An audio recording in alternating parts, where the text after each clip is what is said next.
Здравствуйте. Сейчас эфир нашего телеканала продолжит брифинг оперативного штаба по противодействию коронавирусу. Ольга Балабкина расскажет о текущей эпидобстановке и принимаемых мерах в регионе на 24 августа. Ольга Валерьевна, здравствуйте. Какова сегодня эпидемиологическая ситуация в нашей республике?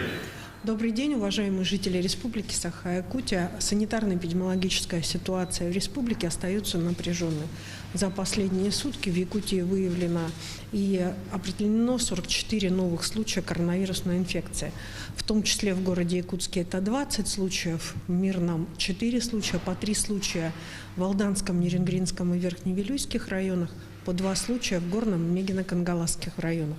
По 1 случаю в Нербинском, Оленёкском, Сунтарском, Татинском, Усть-Алданском, Хангаласском и Ленских районах.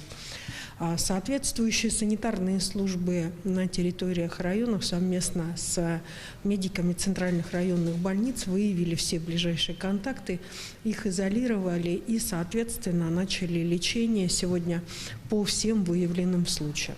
Необходимо обратить внимание, что очень много вызывает общественного резонанса обращение и переход вируса в небольшие населенные пункты.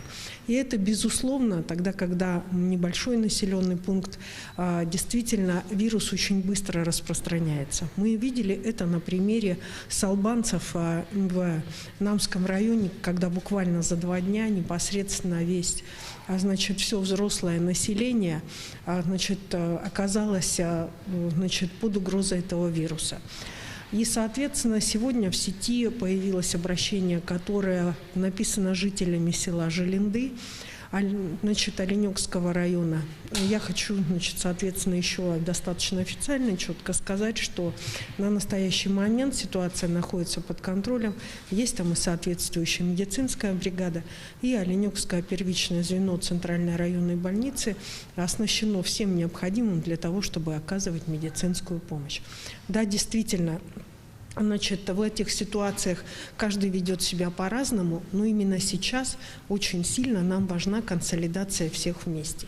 При этом консолидация не только жителей и медиков, но сегодня еще нужна и консолидация в преддверии 1 сентября жителей всей республики, особенно тех, кто является и родителями маленьких детей, которые пойдут в детский сад, и родителями тех, кто пойдет в школу. Сегодня и родительская общественность, медицинская общественность, и все вместе мы должны четко понимать, что наша задача органов государственной власти, органов местного самоуправления – обеспечить безопасное 1 сентября, но, соответственно, родителям вместе с детьми, тоже соблюдая все нормы, постараться непосредственно войти в этот учебный процесс с четким пониманием о необходимости соблюдения тех или иных санитарных эпидемиологических норм.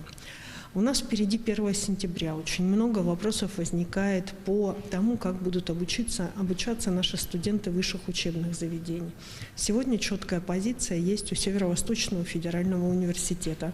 И на настоящий момент, в сентябре месяце, очно будут учиться только студенты 1-го курса. Остальные студенты начинают обучаться непосредственно дистанционно. Просим отнестись также к этому достаточно спокойно и, в общем-то, приступить к обучению так, как и требует этого учебная программа. Ко мне уже буквально в субботу, в пятницу был ряд обращений от студентов. Некоторые из них готовят обращения для того, чтобы начать очное обучение. Давайте проявим немного терпения, посмотрим, как у нас пройдет сентябрь, а, соответственно, в сентябре отучимся дистанционно, для того, чтобы в последующем у нас не было достаточно больших вспышек заболеваний. Студенты, в отличие от детей, они уже все равно относятся к категории взрослых, и сложно сказать, что во всех случаях у них заболевание проходит бессимптомно. Уже есть определенного рода более серьезное течение заболеваний как таковое.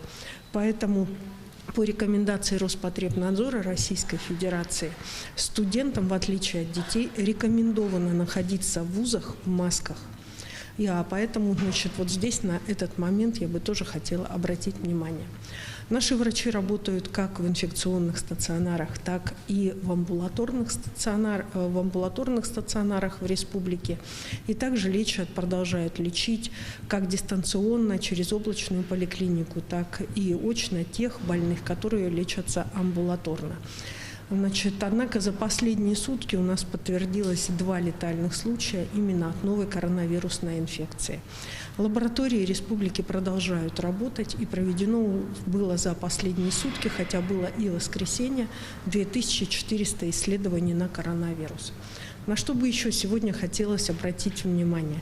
Это на то, что начинается, соответственно, прививочная кампания. Идет прививочная кампания против гриппа.